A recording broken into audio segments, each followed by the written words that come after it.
सभी भाइयों को राधे राधे, जय श्री कृष्णा।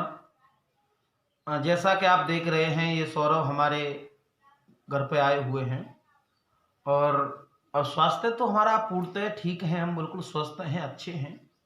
लेकिन सौरभ ने हमें देखने के लिए तो आए हैं, लेकिन इनका एक प्रश्न भी है हमसे। इन्होंने ये कहा है कि अन्य कथावाचक और आपकी कथा में थोड़ा अंतर निकल रहा है। मैंने क्या अंतर है, तो इन्होंने ये बताया कि जैसे कि कृष्ण जन्म की कथा सभी लमसम सभी कथावाचक कहते हैं कृष्ण जन्म की कथा, जब अन्य कथावाचक क्या कहते हैं कि जब कंस अपनी बहन देवकी को विदा कर रहा है तो आकाशवाणी होती है, और आकाशवाणी होने के बाद में कंस ने देखा कि इसका 8वां बालक मेरा काल होगा, तो वो अपनी बहन को मारने के लिए दौड़ता है। उसी समय वसुदेव ये कहते हैं कि देवकी का 8वां बालक तुम्हारा काल है, देवकी तुम्हारा काल नहीं है, जो भी इसके संतान पैदा होगी उसे आप मार देना। तो उसी समय कंस ने वसुदेव और देवकी को नजर कैद कर दिया, यानी कारावास में डाल दिया। ये कहते हैं अन्य कथावाचक।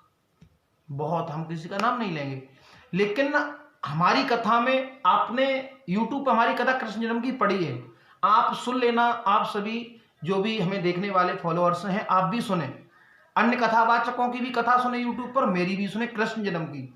हमने जब भी कहा है तब यही कहा है कि वसुदेव ने देवकी को बार बार अनुग्रह करने पर कंस ने देवकी को छोड़ दिया। वसुदेव और देवकी लौट करके अपने घर पे गए हैं और उनके एक बालक पैदा हुआ है देवकी के।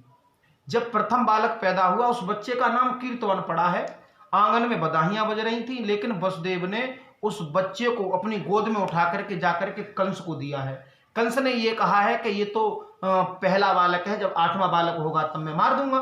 वसुदेव उस बालक को मतलब लेकर के लौट करके आए हैं, लेकिन बाबा नारद ने आकर के इधर कंस को बार बार समझाया है कि कंस देखो, देवकी का कोई सा बालक पहला हो सकता है, कोई सा ही बालक 8वां हो सकता है। तब कंस दौड़ा है, कंस ने आकर के उस बालक को वसुदेव की गोद से छीन लिया और मार करके जमुना जी की पार पे पटक करके यमुना जी में बहा दिया था। पहला बालक पैदा होने के बाद वसुदेव और देवकी को उसने जेल में डाला है। अन्य कथावाचक ये कहते हैं कि मतलब तुरंत ही आकाशवाणी के तुरंत ही वसुदेव देवकी को कारावास में डाल दिया था। अब आप लोग ये कह रहे होंगे कि आखिर मनीष, हम तुम्हारी बात पर विश्वास कैसे कर लें? बड़े बड़े कथावाचक कह रहे हैं कि मतलब तुरंत ही कारावास में डाल दिया है, तो मेरी बात पर विश्वास करने की जरूरत नहीं है। मैं आपको ये प्रमाण दे रहा हूं। देखो, ये श्रीमद् भागवत जो गोरखपुर प्रेस है उसका प्रमाण है। ये 2 खंड में और 10वें स्कंद में पेज नंबर 109 पर, पेज नंबर 109 पर लिखा हुआ है। आप स्वयं जाकर के देख लीजिए। मैं आपको प्रमाण ये श्रीमद् भागवत कथा का दे रहा हूं। इसमें लिखा हुआ है श्लोक नंबर 54 पर, श्लोक नंबर 54 पर लिखा हुआ है, इसलिए उसने अपनी बहन देवकी को मारने का विचार छोड़ दिया। इससे वसुदेव जी बहुत प्रसन्न हुए और उसकी प्रशंसा करके अपने घर चले आए। आप मेरी बात पर विश्वास ना करें। सौरभ बेटा, आप देखो ये लिखा है या नहीं लिखा है? जी गुरुजी, लिखा है। तो आप, मैं नहीं ये कह रहा हूं कि मेरी बात पर विश्वास करें, दूसरों की बात पर विश्वास ना करें। आप जो भी कथावाचक ये कहते हैं कि तुरंत ही कारावास में डाल दिया है, तो आप उनसे प्रमाण मांगिए। आखिर आप ये कथा कह रहे हैं श्रीमद् भागवत। कथावाचकों की बड़ी ही विडंबना है, कथा कहने आते हैं श्रीमद् भागवत की, लेकिन प्रमाण पता नहीं कहां से देते हैं। आपको यदि प्रमाण लेना है तो इस श्रीमद् भागवत कथा से प्रमाण मांगिए उनसे। आखिर बात सत्य है तो क्या सत्य है? बहुत सी बातें हैं श्रीमद् भागवत कथा की, पता नहीं कथावाचक कहां से क्या कहते हैं। आपने कथा और सुनी होगी हमारी सुदामा चरित्र की, उसमें भी आपको शंका होगी। हाँ गुरुजी, है शंका।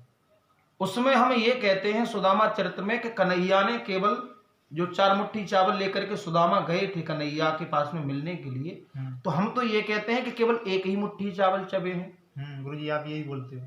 कुछ कथावाचक ये कहते हैं कि 2 मुट्ठी चावल चबे हैं, तीसरी मुट्ठी पर रुक्मणी ने हाथ पकड़ा है। लेकिन श्रीमद् भागवत कथा का प्रमाण है, मैं आपको ये प्रमाण अगर कथा खोल ही ली है तो मैं आपको ये प्रमाण दूं, इसमें ये प्रमाण दिया हुआ है, देखो सौरभ, देखो ये प्रमाण दिया है। ऐसा कहकर वे उसमें से एक मुट्ठी च्योड़ा खा गए और दूसरी मुट्ठी ज्यों ही भरी त्यों ही रुक्मणी के स्वरूप में स्वयं भगवती लक्ष्मी जी ने भगवान श्री कृष्ण का हाथ पकड़ लिया।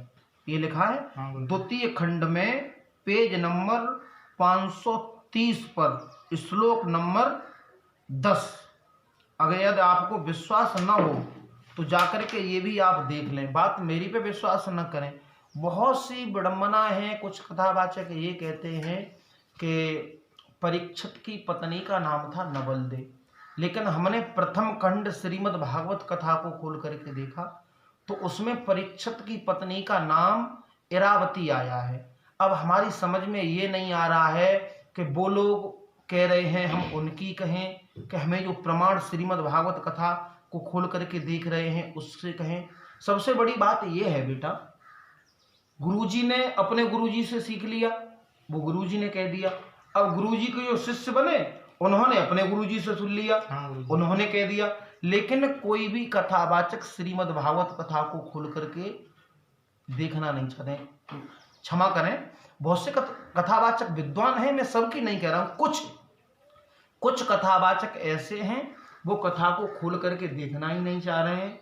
बात वही है कि 2-4 गाने अपने उन्होंने वैसे भर दिए, काम चल गया, कथा मिल रही है, जो कह रहे हैं वैसे ही अपना चल रहा है, पैसा पैदा हो रहा है। देखो श्रीमद् भागवत कथा केवल धन अर्जित करने के लिए कोई भी कथावाचक कथा ना कहें।